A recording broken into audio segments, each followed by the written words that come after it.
İchki a'zolarimizning bizga qutqizish uchun bergan signallari. Jigarning qutqizish signali.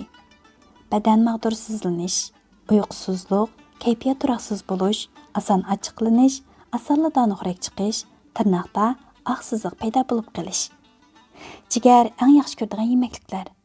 Karabsha, pomidor, sabza, yer pistiqi, qizil purchoq.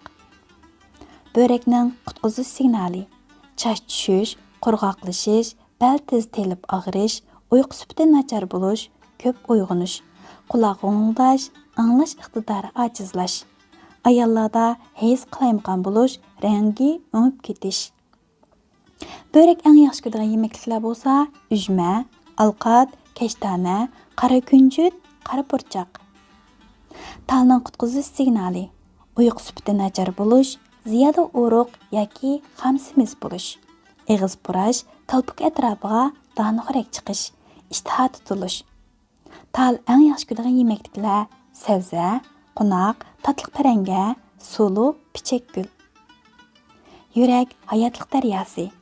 A'zolari yurak, arteriya, vena, qilqan tomir. Mas'uliyati bo'lsa, qon va oksigen oziqlik yetkazib beradigan.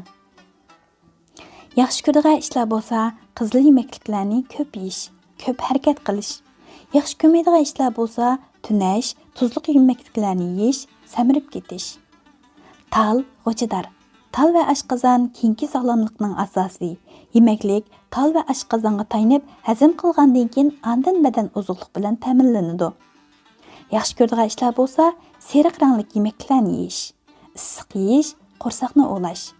Yaxshi ko'rmaydigan ishlar bo'lsa, sovuq yeyish, mayliq yeyish, uzun o'tirib olish.